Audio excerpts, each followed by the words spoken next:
Gênesis, capítulo 50. José lançou-se sobre o pai, chorou sobre ele e o beijou. Em seguida instruiu os médicos a embalsamarem seu pai, e eles o fizeram.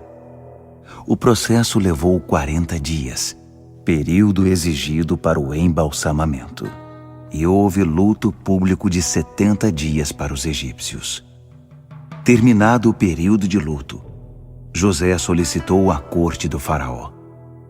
Se vocês me consideram digno da sua bondade, apresentem meu pedido ao faraó. Meu pai me fez jurar dizendo: a hora da minha morte está chegando.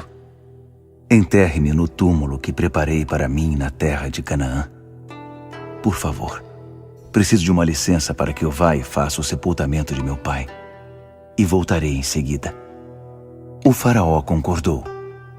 Claro, vá e sepulte seu pai, conforme o juramento que você fez a ele. Então José partiu para sepultar o pai. E todos os altos oficiais da corte do faraó, todos os de alto cargo no Egito, acompanharam José e sua família, seus irmãos e os parentes de seu pai. Os filhos deles, os rebanhos e o gado, ficaram em Gósen. Carruagens e cavaleiros os acompanharam num grande cortejo fúnebre.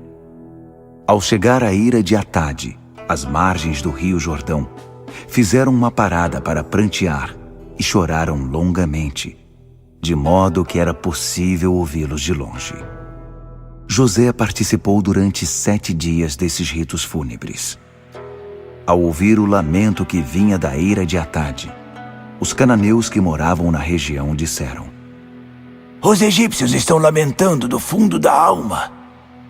Foi por isso que aquele local, junto ao Jordão, ficou conhecido como Abel Mizraim, lamento egípcio. Os filhos de Jacó cumpriram ao pé da letra as instruções que haviam recebido. Levaram Jacó para Canaã e o sepultaram na caverna que fica no campo de Macpela, em frente a Manre, campo que Abraão havia comprado de Efrom, o hitita, para servir de sepultura.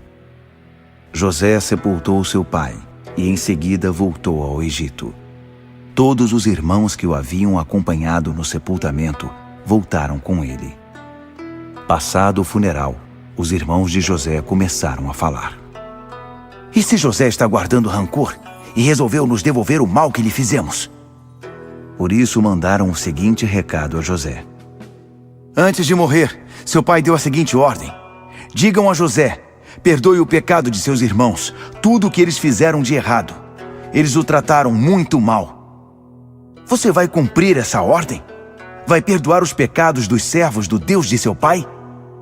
José chorou ao receber o recado.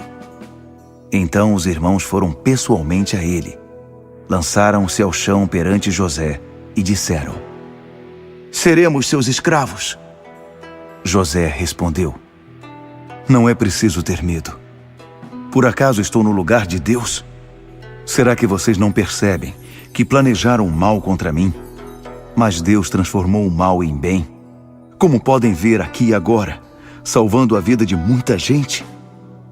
Acalmem-se, não há o que temer. Vou cuidar de vocês e de seus filhos. Com essas palavras carinhosas, ele os tranquilizou. José continuou morando no Egito com a família de seu pai e viveu 110 anos, tempo suficiente para ver a terceira geração dos filhos de Efraim.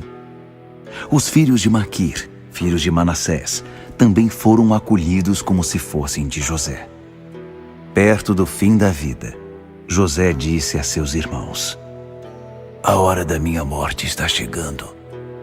Com toda certeza, Deus visitará vocês e os levará desta terra de volta para a terra que ele solenemente prometeu a Abraão, Isaque e Jacó.